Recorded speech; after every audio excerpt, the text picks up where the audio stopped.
Olá, eu sou o Rogério Molina, cabeleireiro visagista. E dando sequência à nossa composição aí sobre o visagismo, eu gostaria de falar um pouquinho sobre técnicas que serão aplicadas na análise facial. Bom, eu já expliquei para você sobre a parte da fotografia, que é algo fundamental. Tem que ter um detalhe, um acompanhamento, um cuidado, enfim, tem que ter uma atenção tremenda para não dar nenhum tipo de erro ali e você capturar uma imagem já distorcida, que aí vai dificultar o seu trabalho. Ok. Com a imagem em mãos, você vai produzir uma cópia dessa imagem em A3, né? Qualquer gráfica expressa aí, você consegue fazer aí uma impressão A3, né? É importante que essa imagem ela seja da parte aqui da base do colo do colo a no máximo 1 centímetro da cabeça. Então você vai fazer um super enquadramento aí da parte facial. A parte do colo aqui é importante porque fica aqui o nosso, onde tem a união, a junção da clavícula. Aqui é uma fossa, né, que nós temos aqui.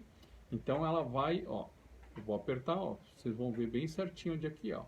Essa é uma parte importantíssima de análise da altura do pescoço que lá na frente eu vou falar para vocês, tá? Então você tem que pegar essa foto, fazer uma impressão nela, uma impressão em A3, né? E de posse com essa foto, nós vamos fazer o primeiro traçado nessa foto, que é a hemiface. Vamos dividir na linha do arco do cupido, tem que ser bem preciso, né? O arco do cupido é esse Vzinho aqui, assim, né? Uns tem um Vzinho para um lado, para o outro, um meio arredondado, né? Mas é bem nessa base aqui, bem na junção dele, aqui embaixo do Vzinho, ó. Olha lá, ó. Olha o meu lá, ó. Então, nessa pontinha aqui embaixo do lábio, a gente vai pegar o arco do cupido e vai traçar do primeiro fiozinho do cabelo até a parte da ponta do queixo, ok? Lembre que essa ponta do queixo a gente vai fazer na base óssea, tá? Não na base do tecido, da pele. A gente vai fazer na base óssea. Então, sempre é um pouquinho antes do que a gente mais ou menos está visualizando aí. Feito isso, você vai ter hemiface direita, hemiface esquerda. Com isso, já vai ser muito importante, porque o lado direito é o lado yin, o lado esquerdo é o lado yang. O lado direito, que é o lado yin, representa as cargas genéticas da família da mãe e antecedentes. O lado esquerdo, que é o yang, é as cargas genéticas da família do pai. Então, pai e os seus aglomerados aí, tá?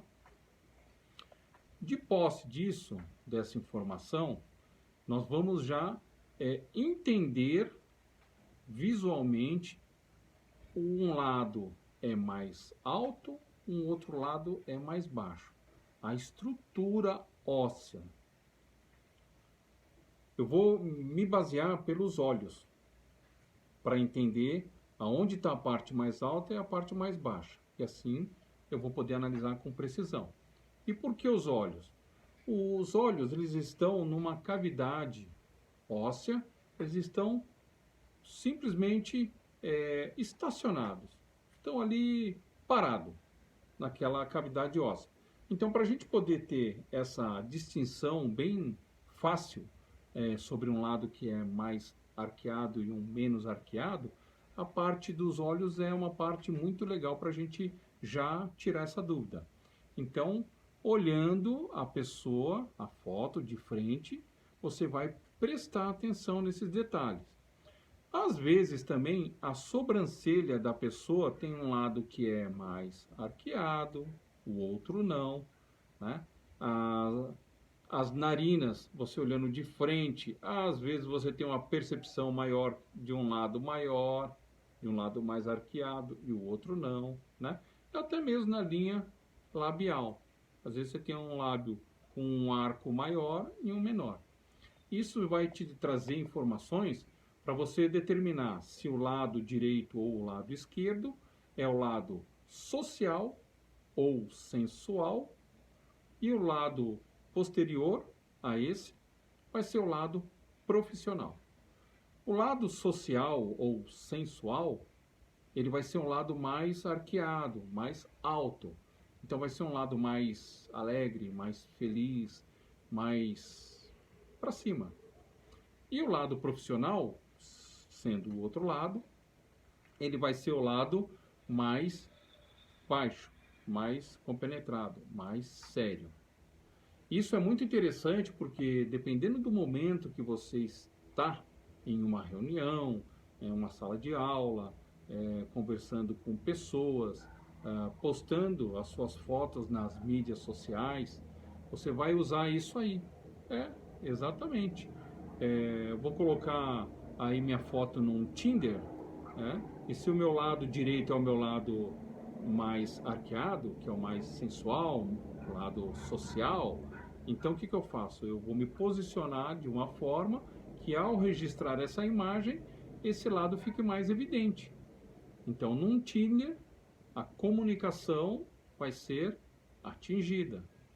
Agora, se eu me posiciono do outro lado, que é o meu lado mais sério, meu lado mais baixo, o meu lado mais compenetrado, né? A hora que eu registro essa foto, é uma foto mais séria, uma foto mais resguardada, né? Uma foto mais compenetrada, né? Para um LinkedIn, por exemplo, seria excelente, porque lá são business, negócios, as pessoas querem simplesmente relacionamentos comerciais. Então, esse lado mais sério transmite para ela maior seriedade, maior comprometimento. Ponto. Fechou. Uma reunião, né? Estou numa reunião onde eu preciso transmitir uma imagem mais séria, mais serena. Vou me posicionar do meu lado profissional para que transmita essa imagem para essas pessoas que estão ali. Ou, se na mesma reunião eu preciso ser um pouco mais atrativo, social, eu tenho que estar mais descontraído com a situação, eu me posiciono com o meu outro lado, o meu lado social. Né? E isso faz uma grande diferença, porque é a transmissão da imagem que você está fazendo. Né? Uma outra curiosidade, né? Às vezes a gente vê ali uma criança, ou enfim, o filho de alguém, filha de alguém, né? Aí eu olho e falo assim, nossa, ela é parecida com a mãe. Aí a pessoa que está do meu lado fala, não, não, é parecida com o pai, imagina, olha aqui. Então a gente fica com a dúvida de falar, nossa, será que eu estou falando bobagem ou não? Será que está certo ou está errado? Mas isso tem tudo a ver com essa parte do foco do olho, né? O foco do olho a gente chama de olho dominante. Então, o olho dominante é aquele olho em que você foca um objeto, você pode fazer um triângulo, e com os dois olhos abertos você foca aquele objeto. Ao fechar um dos olhos, você vai perceber que o olho que está aberto, se ele vai continuar estar enxergando aquela imagem, ou se a imagem sumiu. Aí da mesma forma, mesma posição, sem se mexer em nada, você troca de olho. Você fecha o outro olho, e o olho que vai ficar aberto, você vai ter a mesma percepção. A imagem ficou ou a imagem correu? Então, quando você tiver com o olho fechado e a imagem tiver naquele enquadramento que você fez, esse é o seu olho dominante. E o olho que você abrir e a imagem fugir dali, daquele teu enquadramento, é o olho de apoio do dominante. Isso é interessante, que vai trazer também para nós uma informação na hora que a gente vai dormir. Quando eu durmo, eu sempre vou estar num momento de sono profundo, de um lado da cama, aonde o meu olho dominante vai estar desprotegido, descoberto, desobstruído, que se acontecer alguma coisa eu posso, opa, olho da alerta, eu posso abrir e visualizar o que está acontecendo. Se eu tivesse com um lado, estou pondo uma ideia para vocês que o meu olho dominante é o lado direito, tá? Então, se eu dormir do lado direito, quando eu acordo, eu vou abrir meu olho dominante, é o olho de alerta. Então, se tiver alguma situação em que eu tenha que despertar de noite, eu vou ficar um tanto quanto embaralhado, perdido, confuso, porque o meu olho dominante ele vai estar com algo atrapalhando, que vai ser o local que eu vou estar dormindo ali. Então, isso aí faz com que as pessoas, dependendo da forma que ela deite, a hora que ela entra em sono profundo, ela vai, eu deitei aqui do que eu adoro, dormir desse ladinho aqui, mas esse lado aqui é o meu olho dominante.